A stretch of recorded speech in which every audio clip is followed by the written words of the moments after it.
ஜும்ஆ தினத்திலே செய்யக்கூடியவை மற்றும் செய்யக்கூடாதவை.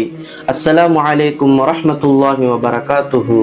இது போன்ற இஸ்லாமிய தகவல்களை தெரிந்து கொள்வதற்கு நம்முடைய சேனலை ஃபாலோ செய்யுமாறு அன்போடு கேட்டுக்கொள்கிறேன்.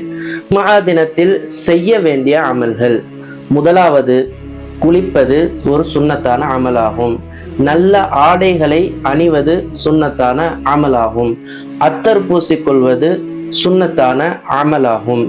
பள்ளிவாசலுக்கு விரைந்து வருவது மிகப்பெரிய ஒரு அமலாகும்.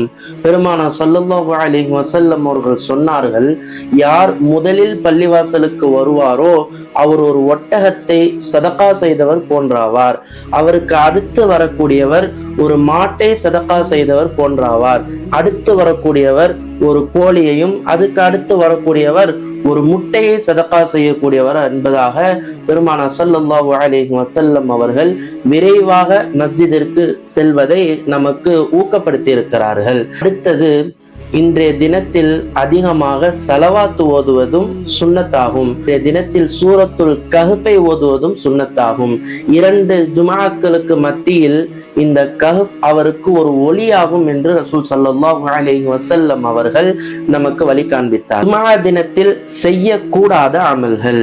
பள்ளிவாசலுக்கு தாமதமாக வருவது, அதே போல குத்துபாவுடைய நேரத்தில் அக்கம் பக்கத்தில் கவனத்தை சிதறடித்து பேசுவது, பள்ளிவாசலுக்கு தாமதமாக வந்துவிட்டு முன் சஃபில் அமர்ந்தவர்களுடைய தோல் புஜத்தை பிடித்து நகர்ந்து செல்வது என்பது பாவத்திற்குரிய செயலாகும்.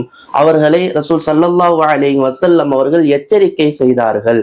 அதுபோல ஜும்ஆவுடைய குத்துபாவுடைய சமயத்துல செல்போன் நோண்டுதல், இதுவும் தவிர்க்கப்பட வேண்டிய ஒரு அமலாகும்.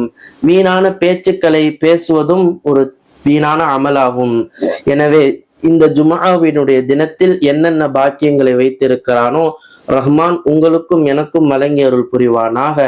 போன்ற இஸ்லாமிய தகவல்களுக்காக நம்முடைய சேனலை மறக்காம ஃபாலோ செய்யுமாறு அன்போடு கேட்டுக்கொள்கிறேன். அஸ்ஸலாமு அலைக்கும் வரஹ்மத்துல்லாஹி வபரகாத்துஹு.